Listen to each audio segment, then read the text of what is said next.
बिस्मिल्लाहिर्रहमानिर्रहीम। सूरह बक़रा रुकू नंबर 10। ऐं बेशक मूसा खे किताब तौरेत ॾिनोसूं ऐं उन खां पोइ ॿिया पैगम्बर हिकु ॿिए पुठियां मोकिलियासूं ऐं ईसा पुट मरियम खे पधरा मौजज़ा ॾिनासूं ऐं खेसि पाक रूह सां मदद ॾिनीसूं। पोइ जॾहिं बि कंहिं पैगम्बर अव्हां वटि उहे हुक्म आंदा थे जिन खे अव्हां जे दिलनि नथे घुरियो, तॾहिं अव्हां उन्हनि जे मञण खां वॾाई कई। पोइ पैगम्बरनि जे हिकु टोलीअ खे कूड़ो ॼातव ऐं ॿिए खे कुटव ऐं चवनि था त असां जूं दिलियूं ढकियल आहिनि। बल्कि अल्लाह संदन कुफर सबबनि मथनि लानत कई आहे। उहे थोरा ईमान आणींदा आहिनि।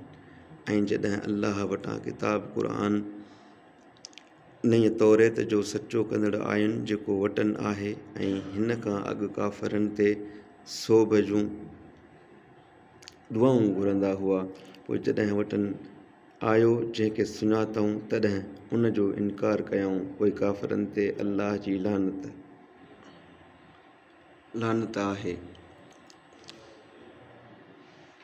उहो बुछड़ो सौदो आहे जंहिंमें पाण ॾेई जेकी अल्लाह मुहम्मद सल्लल्लाहु अलैहि वसल्लम ते लाथो तंहिंजो न मञणु। हिन ॻाल्हि जे साड़ करे ॻिधाऊं त अल्लाह पंहिंजे बाननि मां जंहिं ते घुरंदो आहे तंहिं ते पंहिंजे बाज सां किताब लाहींदो आहे। पोइ अल्लाह जे ॾमर हेठि घुरिया ऐं काफ़िरनि लाइ ख़्वारी ॾींदड़ अज़ाब आहे।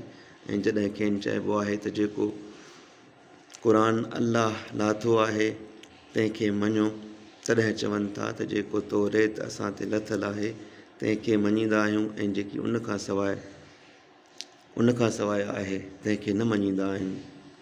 ऐं हक़ीक़त करे उहो क़ुरान सचो आहे जेको तौरेत वटनि आहे तंहिंजो सचो कंदड़ बि आहे। ऐं पैगम्बर चओ, जेकॾहिं तौरेत जा मञींदड़ आहियो त अल्लाह जे पैगम्बर खे अॻु छो कुठव।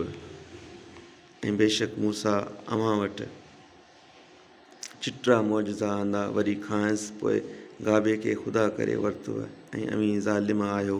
ऐं जॾहिं अव्हां खां अंजाम वरितोसूं ऐं अव्हां जे मथां तूर जबल खे खड़ो कयोसूं, चयोसूं त जेको अव्हां खे ॾिनोसूं